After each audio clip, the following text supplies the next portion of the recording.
Hello friends, welcome back. आज हम पढ़ने वाले क्लास 10th के लिए क्विक रिविजन्स की सीरीज में चैप्टर सर्कल्स के बारे में डिस्कस करेंगे और इससे रिलेटेड जो इम्पोर्टेंट पॉइंट्स है वो जल्दी से डिस्कस किए जाएंगे, तो आप बिल्कुल इस टॉपिक को रिवीजन के तौर पे इजीली पढ़ सकते हैं और समझ सकते हैं और क्वेश्चंस इजीली एग्जाम्स में सॉल्व कर सकते हैं। तो स्टार्ट करते हैं सर्कल्स के डेफिनेशंस के साथ में। सबसे पहले व्हाट इज़ द सर्कल्स। सबसे पहले आपके सर्कल्स के डेफिनेशंस पढ़ाएंगे क्लास 10 के लिए। सर्कल क्या होता है? The circle is the collection of all the points which are at the fix distance from a fix point in a plane. मतलब जो फिक्स पॉइंट होता है, एक फिक्स पॉइंट ले लिया आपने, इससे कलेक्शन ऑफ पॉइंट, इसको रोड एक रस्सी ले ली, फिक्स डिस्टेंस है, ये फिक्स डिस्टेंस पे आपने सारे पॉइंट्स है जो एक फिक्स डिस्टेंस पे है, यहाँ से यहाँ तक ये डिस्टेंस क्या है, हमेशा फिक्स है। जब ये फिक्स पॉइंट है, फिक्स डिस्टेंस पे लाई कर रहे हैं इस फिक्स पॉइंट से, तो जो ये फिक्स पॉइंट होता है उसको तो बोलते हैं सेंटर ऑफ सर्किल। क्या कहलाता है? Centre of circle. और जो ये फिक्स डिस्टेंस होती है इसको रेडियस कहते हैं। क्या कहलाते हैं? रेडियस। जो फिक्स डिस्टेंस होती है, fix distance is known as radius of the circle and fix point is known as centre of the circle. Fix point क्या कहलाता है? सेंटर। फिक्स डिस्टेंस क्या कहलाती है? Radius of circle. This is called radius of circle. तो सारे point जो एक फिक्स पॉइंट से फिक्स डिस्टेंस पे होते हैं, उन सारे पॉइंट्स ये डिस्टेंस सेम रहेगी सब में। मान लो ये सर्कमफ्रेंस ऑफ सर्किल, यहाँ पे पॉइंट ए है, ये बी है, सी है, डी है, ई है, एफ है। ये फिक्स पॉइंट क्या है? ओ से फिक्स डिस्टेंस पे। तो जो लेंथ ओ है ये वाली डिस्टेंस, ऐसे ही ओ बी, ओ सी, ओ डी और ओ ई सारी सेम डिस्टेंस पे रहेंगे और that distance is equal to radius of the circle. तो इस तरह से आप कह सकते हैं कि collection of points in a plane which are at a fix distance from a fix point in the same plane is known as circle. Next, अब सर्किल से रिलेटेड कुछ टर्म्स होती है। सर्कल की सरकमफ्रेंस पे, ये सर्किल की circumference कहलाती है। इसके ऊपर कोई भी पॉइंट लोगे, टू पॉइंट्स को ज्वाइन कर दीजिए, तो जो line segment joining the two points is known as chord of circle. This is known as chord of circle. Any chord which passes through the center of the circle, this is the center of circle. The chord which passes the center of circle is known as diameter of the circle. That is known as the diameter of circle. और ऐसी line जो circle के दो parts में divide करती है, ऐसी line जो सर्किल को दो पार्ट्स में डिवाइड, दो पॉइंट्स पे कट करती है, इस पॉइंट पे और इस पॉइंट पे, जो लाइन सर्किल को दो पॉइंट्स पे कट कर रही है उस लाइन को बोला जाता है, क्या कहते हैं? इस लाइन को सीकेंट कहते हैं। क्या कहते हैं बेटा? सीकेंट। और ऐसी लाइन जो सर्किल को किसी एक पॉइंट पे टच करती है, तो ऐसी लाइन को क्या कहते हैं? ऐसी लाइन जो सर्किल को एक पॉइंट पे टच करती है, this line is known as tangent of the circle. क्या कहलाती है? टेंजेंट। और जिस पॉइंट पे टच करती है, मान लो ये पॉइंट पी है, इस पॉइंट को बोला जाता है point of contact. Point of contact of the circle, ये आपको ध्यान रखना है। चलते हैं नेक्स्ट पॉइंट की तरफ। कुछ इंपॉर्टेंट पॉइंट्स है। तो first important point, there is no tangents to a circle passing from a point inside the circle. आपके पास एक सर्किल है, अगर इसके अंदर कोई पॉइंट लाई करता है, सपोज ये पॉइंट, इससे आप कोई भी टेंजेंट ड्रॉ नहीं कर सकते, क्योंकि जब आप ड्रॉ करने की कोशिश करेंगे तो ये हमेशा क्या बनेगा? सीकेंट। तो टेंजेंट नहीं बन सकता है। तो ये लिखा है, no tangent can be drawn from a point inside the circle. Circle के अंदर पॉइंट है तो कोई भी टेंजेंट्स नहीं बनेगी। Next point, there is one and only one tangent to a circle passing through a point lying outside the circle, lying on the circle. Circle के ऊपर पॉइंट होता है, सर्किल के ऊपर कोई एक पॉइंट है, उससे हमेशा एक टेंजेंट ड्रॉ कर सकते हैं। कितनी टेंजेंट ड्रॉ कर सकते हैं? Only one tangent can B draw. तो हम कंडीशन दे रखे हैं, सर्किल के इनसाइड पॉइंट हो तो एक भी टेंजेंट ड्रॉ नहीं कर सकते, सर्किल के ऊपर पॉइंट हो तो एक पॉइंट से एक टेंजेंट ड्रॉ कर सकते हैं। Next important point, there are exactly two tangents to a circle through a point lying outside the circle. अगर आपका पॉइंट आउटसाइड द सर्किल है, ये सर्किल है, इसके आउटसाइड ये पॉइंट है, तो इससे आप कितनी टेंजेंट ड्रॉ कर सकते हैं? टू टेंजेंट ड्रॉ कर सकते हैं। एक टेंजेंट इस तरह से टच करके, दूसरी टेंजेंट इस तरह से। तो आपकी कितनी टेंजेंट पॉसिबल है? मान लो ये पी पॉइंट है, सर्किल को क्यू पे टच कर रहा है, आर पे कर रहा है, तो जो P Q and P R होंगे वो क्या है? टेंजेंट्स है, आर टेंजेंट्स। तो एक्सटर्नल पॉइंट से आप सर्किल पे कितनी टेंजेंट ड्रॉ कर सकते हैं, 2। पॉइंट ऑन द सर्किल पे हो तब कितनी टेंजेंट ड्रॉ कर सकते हैं, 1। और इनसाइड हो सर्किल के तो एक भी टेंजेंट ड्रॉ नहीं कर सकते। अब चलते हैं कुछ इससे रिलेटेड एग्जाम्स में मोस्टली यूज की जाने वाली थ्योरम्स। तो सबसे पहले थ्योरम स्टार्ट करते हैं। इसमें मैं 9th क्लास की कुछ इंपॉर्टेंट थ्योरम भी डिस्कस जरूर करूंगा। तो थ्योरम से first theorem, the tangent is perpendicular to the radius through the point of the contact. तो पॉइंट ऑफ कॉन्टेक्ट से जो आप टेंजेंट ड्रॉ करते हैं वो परपेंडिकुलर होती है। कहने का मतलब ये सर्किल है, अगर आपने ड्रॉ की एक tangent, this is the tangent, तो this point is known as point of contact. तो सेंटर ऑफ सर्किल है, इसको जब आप ज्वाइन करेंगे इस पॉइंट ऑफ कॉन्टेक्ट से, जैसे आपने ज्वाइन कर दिया तो जो ये रेडियस होगी ये हमेशा इस टेंजेंट्स पे क्या होगी, परपेंडिकुलर होगी। क्या होगी, परपेंडिकुलर। सपोज ये लाइन, तो जो ये ओपी रेडियस है, OP is perpendicular to this line L, that is the tangents. Next important point, the length of tangent drawn from an external point of a circle are equal। तो circle के external point से आप कोई tangent draw करेंगे तो उन दोनों tangents की जो लेंथ होती है वो इक्वल होती है। मान लो ये टेंजेंट ड्रॉ किया, एक्सटर्नल पॉइंट से 2 टेंजेंट ड्रॉ कर सकते हैं, दिस 2 टेंजेंट्स। मान लो ये पॉइंट P है, इससे एक आपने PQ टेंजेंट ड्रॉ किया, एक PR टेंजेंट ड्रॉ किया। तो इस ये कहना चाहता है कि जो लेंथ ऑफ टेंजेंट्स होगी, जो ये डिस्टेंस QP होगी और डिस्टेंस PR होगी, वो हमेशा क्या होती है, इक्वल होती है। क्या होती है, इक्वल। तो मैं यहाँ पे लिख सकता हूँ जो PQ की डिस्टेंस होगी वो PR के इक्वल होगी। This is the point. Next point की बात करते हैं, if the tangent are drawn from same external point, tangent draw कर रही है एक्सटर्नल पॉइंट से, then they subtend equal angle at the centre. Similar ये कहना चाहता है कि जब आप एक्सटर्नल पॉइंट से 2 टेंजेंट ड्रॉ कर दिया आपने, तो ये जो सेंटर के साथ एंगल बना रही है, मतलब ये सेंटर ऑफ सर्किल है, इसके साथ जो इसको ज्वाइन कर दीजिए, जो एंगल्स बनेंगे, ये जो एंगल्स बन रहे हैं अंदर की तरफ, ये वाले दोनों एंगल्स, दिस एंगल और दिस एंगल, मान लीजिए 1 और 2, ये हमेशा क्या होते हैं, इक्वल होते हैं। क्या होते हैं, इक्वल होते हैं। ये कहा गया subtend equal angle at the centre. Centre पे दोनों एंगल्स क्या होंगे, कहने का मतलब angle 1 equal to angle 2। Correct. Next point की बात करते हैं, इसी से रिलेटेड है एक्सटर्नल पॉइंट से। If 2 tangents are drawn from same external point, they subtend equal angles with the line joining the point to the circles.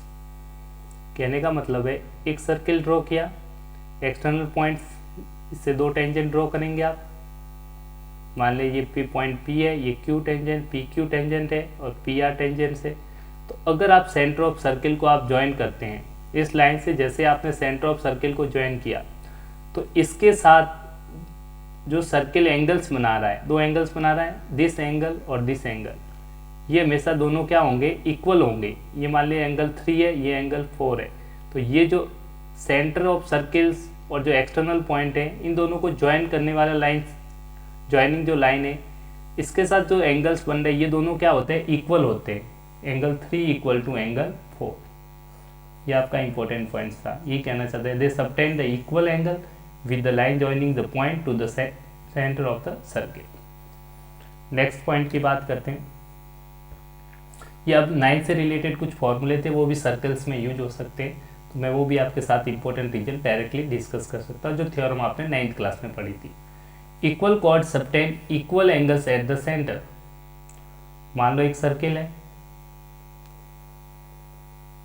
Correct.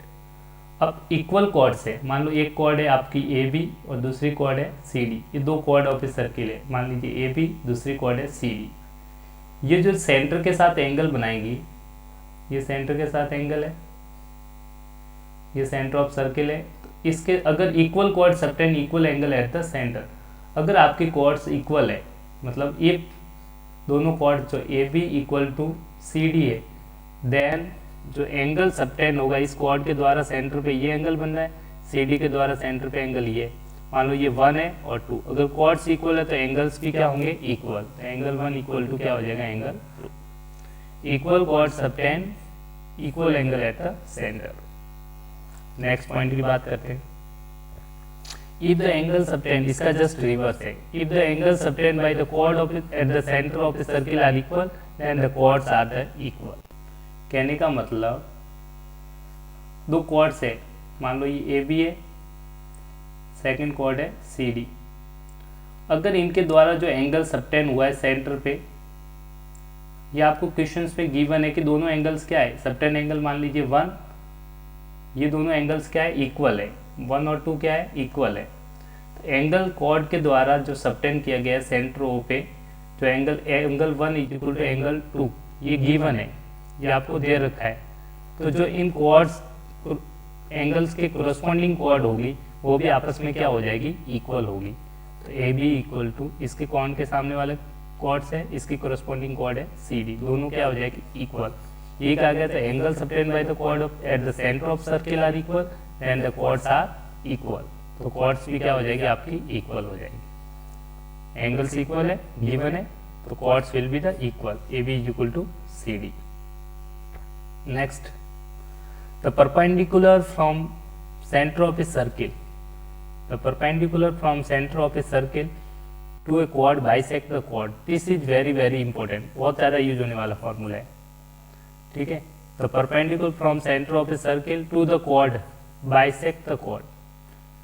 जो आपने सर्किल के सेंटर से क्वाड पे परपेंडिकुलर ड्रॉ किया, ये सेंटर ऑफ सर्किल है, मान लीजिए क्वाड ये भी है, करेक्ट, थोड़ा सा सही से बना दिए। इस पे आप जब सेंटर से कोई जैसे परपेंडिकुलर ड्रॉ किया आपने सेंटर से इस क्वाड पे, तो जो ये परपेंडिकुलर है, अगर आपने if O M is perpendicular to A B, अगर ओ एम परपेंडिकुलर है ए बी पे, तो जो ये क्वाड होगा, जो ओ एम होगा वो ए बी को बाइसेक्ट करेगा, क्या करेगा, बाइसेक्ट करेगा। अगर ऐसा है O M perpendicular to A B है, देन हम कह सकते हैं जो ए एम होगा वो इक्वल टू हो जाएगा बी एम। मीन्स जो एम पॉइंट होगा वो मिड पॉइंट हो जाएगा, क्या हो जाएगा, एम पॉइंट मिड पॉइंट हो जाएगा।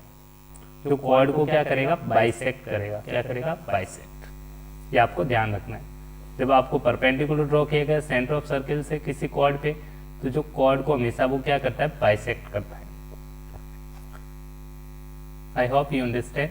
Next theorem number 8, the line drawn from the centre of the line drawn from the center of the circle to the midpoint of the chord, then the chord is perpendicular, that there will be perpendicular to the chord।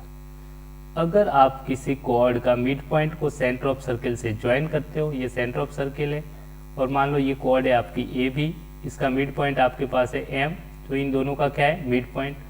अगर आप mid point को किसी cord के centre से join करते तो हमेशा ये क्या बनाएगा, 90 डिग्री बनाएगा, क्या बनेगा, परपेंडिकुलर होगा। If A M is equal to M B, मतलब एम है वो मिड पॉइंट है, देन वी कैन से जो ओ एम होगा सेंटर से ज्वाइन करने वाला लाइन सेगमेंट ओ एम होगा, वो हमेशा क्या होगा, परपेंडिकुलर होगा किस पे, ए बी। जस्ट इसका क्या है, कन्वर्स है। अंडरस्टैंड। जब मिड पॉइंट दे रखा है एम किसी कॉर्ड का, A M is equal to B M equal है, तो हम कह सकते हैं ओ एम होगा वो परपेंडिकुलर टू ए बी होगा, करेक्ट। ये लिखा है line drawn from centre of the circle to mid point of the chord, this, ठीक है, mid point of the chord, this will be the perpendicular to the chord, this is perpendicular, that means 90 degree। Next theorem की बात करते हैं। There is only one circle passing through 3 non collinear points. तो ये तो आप सबको बहुत बहुत इंपॉर्टेंट है, 10th के लिए बहुत बार एग्जाम्स में आ चुका है। किसी 3 नॉन कॉलिनियर पॉइंट से कितने होने चाहिए, नॉन कॉलिनियर पॉइंट से कितने सर्किल पास हो सकते हैं, ओनली 1 सर्किल पास होता है, ठीक है। मान लो ये 1 पॉइंट है, 2 पॉइंट है, 3 पॉइंट है। इससे आपको अगर सर्किल बनाना है तो आप क्या करते हैं, बनाने का तरीका भी बता देता हूँ। आप दोनों इस लाइन सेगमेंट को ज्वाइन कीजिए, इसको ज्वाइन कीजिए, इसका परपेंडिकुलर बाइसेक्टर लेंगे तो कहीं इस तरह से आएगा। इस कॉर्ड का परपेंडिकुलर बाइसेक्टर आप ड्रॉ करेंगे तो वो कहीं ना कहीं इस तरह से जाएगा, दोनों एक पॉइंट पे मीट करेंगे। और इस पॉइंट को जब आप किसी एक सारी इस पॉइंट से डिस्टेंस है, इस पॉइंट से डिस्टेंस या सी पॉइंट से डिस्टेंस, ये हमेशा डिस्टेंस क्या होगी, इक्वल होगी, क्या होगी, इक्वल। और जैसे आप किसी डिस्टेंस, ये मान लीजिए ओ पॉइंट ओ ए लेके आप एक सर्किल ड्रॉ करेंगे तो वो तीनों वर्टिसेस से पास होगा। इस तरह से आप कह सकते हैं 3 नॉन कॉलिनियर पॉइंट से कितने सर्किल्स पास हो सकते हैं, ओनली 1 सर्किल पास हो सकता है। और पॉइंट्स अगर कॉलिनियर होंगे तो कोई भी सर्किल नहीं बनेगा, ध्यान रखना। तो हमेशा यहाँ पे लिखा होता है नॉन कॉलिनियर पॉइंट्स, तभी आपका कितने सर्किल पॉसिबल है, only 1 circle. Next, equal chords are equidistance from the centre. ये भी काफ़ी सिंपल है, equal chords are equidistance from the centre. अगर कॉर्ड्स इक्वल है तो सेंटर से उनकी डिस्टेंस होगी वो भी क्या होगी, इक्वल होगी। कहने का मतलब, मान लीजिए एक कॉर्ड है ए बी और दूसरी कॉर्ड है सी डी। अगर इनकी डिस्टेंस सेंटर से इक्वल है, मतलब कहने का मतलब ये मान लीजिए डिस्टेंस ओ एम है और ये डिस्टेंस है ओ एन। अगर ये डिस्टेंस इक्वल है, जो सेंटर से डिस्टेंस है O M equal to O N है, तो हम कह सकते हैं कॉर्ड भी क्या हो जाएगी, इक्वल हो जाएगी। कॉर्ड्स क्या होगी, अगर कॉर्ड्स इक्वल है तो उनकी डिस्टेंस सेंटर से क्या होगी, इक्वल। गिवन है कि अगर A B is equal to C D हो, दोनों कॉर्ड्स इक्वल है, तो हम कह सकते हैं जो सेंटर से डिस्टेंस होगी ये भी हमेशा क्या होगी, इक्वल होगी। Then O M is equal to O N, correct. जब कॉर्ड्स इक्वल है तो उनके सेंटर से जो डिस्टेंस होती है वो इक्वल होती है। ये आपका थ्योरम है, इसका जस्ट कन्वर्स नीचे लिखा गया है। If chords are equidistance from the centre, अगर कॉर्ड्स इक्वल है then they are equal. Equidistance वाली कॉर्ड है, मान लो ये कॉर्ड है ए बी, ये सी डी है, ये इक्वी डिस्टेंस पे है। मैंने कहा कि आपको बता दिया कि जो ओ एम है वो ओ एन के इक्वल है, ये गिवन है। आपको गिवन है कि जो ओ एम है वो किसके इक्वल है, ओ एन के। जब कॉर्ड्स इक्वी डिस्टेंस है, क्या है, कॉर्ड क्या है, इक्वल है, इक्वी डिस्टेंस है, sorry, A B C D chord है वो इक्वी डिस्टेंस है, सेम डिस्टेंस पे है सेंटर से, तो हम कह सकते हैं दोनों कॉर्ड की लेंथ भी क्या होगी, इक्वल होगी। तो A B chord equal to C D chord, ये आपका कन्वर्स हो गया। ठीक है, ये दोनों एक दूसरे के कन्वर्स है। चलते हैं नेक्स्ट इंपॉर्टेंट थ्योरम जो 10th में काफ़ी बार यूज हो गई है, इसका प्रूफ आप जरूर देखें, ये काफ़ी बार इंपॉर्टेंट थ्योरम है और एग्जाम्स में आपको पूछी जाती है। ठीक है, तो मैं सिंपली बता, the angle subtend by the arc eight the centre is double the angle subtend by it at any point on the remaining part of the circle. जो सेंटर पे एंगल सबटेंड करेगी कोई भी कॉर्ड, ठीक है, arc of the circle, मान लो ये आर्क है, किसी सर्किल की आर्क है, इसके द्वारा जो सेंटर पे एंगल सबटेंड है वो इसी के द्वारा रिमेनिंग पार्ट पे एंगल सबटेंड वाले एंगल्स का क्या होता है, डबल होता है। मान लो ये एंगल एल्फा है, तो जो सेंटर पे एंगल सबटेंड करेगी वो इसका क्या हो जाएगा, डबल होगा, मतलब 2 अल्फा होगा। तो सेंटर पे हमेशा इसका, हमेशा जो एंगल होगा इसका डबल एंगल हमेशा कहाँ पे लाई करता है, सेंटर पे। ये आपको ध्यान रखना है किसी भी आर्क के द्वारा, दिस इज द आर्क। ठीक है, इसका प्रूफ मैं सिंपली आप इस तरह से कर सकते हैं, मैं सिंपल सा हिंट दे रहा हूँ, अगर आप समझ जाए तो अच्छी बात है, नहीं तो आप जरूर पढ़ के जाएं। मान लीजिए एक कॉर्ड है, तो सिंपल सा आप क्या करेंगे, सेंटर ऑफ सर्किल है, इससे ज्वाइन कर दीजिए इसको, दोनों पॉइंट को। मान लीजिए पी पॉइंट है, ए बी है, और इसको थोड़ा सा एक्सटेंड कर दीजिए। तो यहाँ पे एंगल मान लीजिए 1, ये 2, ये एंगल 3 और ये एंगल 4 और ये एंगल 5, ये एंगल 6। इस ट्रायंगल के अंदर एक्सट्रीम एंगल प्रॉपर्टी लगा दीजिए, आपको पता चल जाएगा। इस ट्रायंगल के अंदर एक्सट्रीम एंगल प्रॉपर्टी लगेगी, इस तरह से आपको दिख जाएगा, ये एंगल प्लस ये एंगल इसके इक्वल होगा, करेक्ट है। उसी तरह से इस ट्रायंगल में भी एक्सट्रीम एंगल प्रॉपर्टी लगा दीजिए, ये एंगल प्लस ये एंगल किसके इक्वल होगा, इसके इक्वल, करेक्ट। तो जो ये एंगल आएगा वो डबल आएगा, एंगल 1 + 2। इससे पहले लिख लेना, ये रेडियस है, ये रेडियस है इस ट्रायंगल में, आइसोसेलेस ट्रायंगल, तो angle opposite to equal sides are equal. इस ट्रायंगल्स में भी बात करेंगे तो angle opposite to equal sides are equal. Angle 1 4 के इक्वल आ जाएगा, एंगल 2 एंगल 3 के इक्वल आएगा। और जैसे एक्सट्रीम एंगल प्रॉपर्टी लगाएंगे तो आपका प्रूफ भी हो जाएगा। तो this theorem is very very important, इसका प्रूफ जरूर देख के जाए, आपके 10th में बहुत बार यूज होता है। और सब नेक्स्ट थ्योरम की बात करते हैं, angles in the same segment of a circle are equal. तो सेम सेगमेंट्स में जो एंगल्स बनते हैं सेम साइड वो इक्वल होते हैं। मान लो ये आपका सेगमेंट ए बी है, क्वाड ए बी है, मान लो क्वाड या फिर आर्क एक ही बात है, उसके सेम सेगमेंट मतलब सेम साइड दोनों एक ही तरफ वो एंगल्स बन रहे हैं। मान लो यहाँ पे एंगल्स बन रहा है सेम सेगमेंट में और दूसरा सेगमेंट, सेम सेगमेंट में जो एंगल्स होते हैं वो हमेशा, ये वाला एंगल हमेशा इसके इक्वल होते हैं। क्या होते हैं, एंगल्स हमेशा इक्वल होते हैं। ये मान लो थीटा है, तो ये भी थीटा होगा। मान लो ये 1 एंगल है तो ये 2 एंगल है, तो एंगल 1 इक्वल टू क्या हो जाएगा, angle 2। Angles in same segment of a circle are equal, this is also very important. Next important, angles in semicircle in 90 degree. तो सेमी सर्किल में जो एंगल्स बनते हैं वो हमेशा 90 डिग्री होता है। ये हमेशा सेमी सर्किल, ये सेंटर ऑफ सर्किल है, डायमीटर पे जो भी एंगल्स बनता है सेम सेगमेंट पे वो हमेशा क्या होता है, 90 डिग्री। तो angle in semi circle is always 90 degree. ठीक है। नेक्स्ट लास्ट थ्योरम, वो भी काफ़ी बार यूज होती है, that is very very important. Simply आप लास्ट है, इसके लिए भी काफ़ी बार एग्जाम्स में पूछी गई है, तो इसको भी इंपॉर्टेंट टिक करें, इसको पढ़ के जरूर देखें इसका proof, that is very important.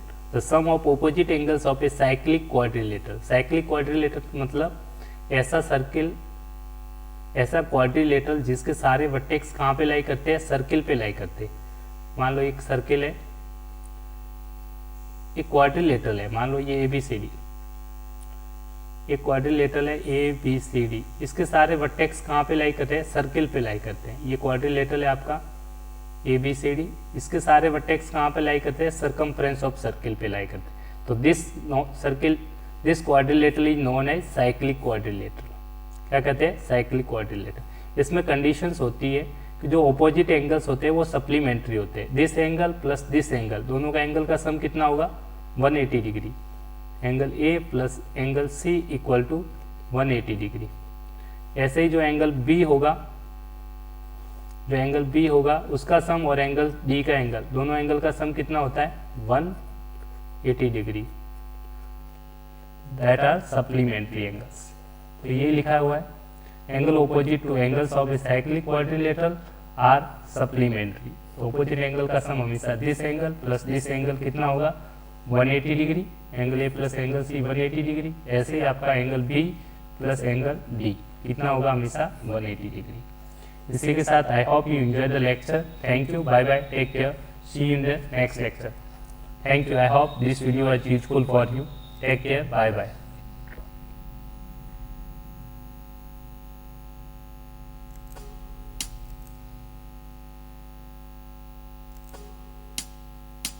Thank you.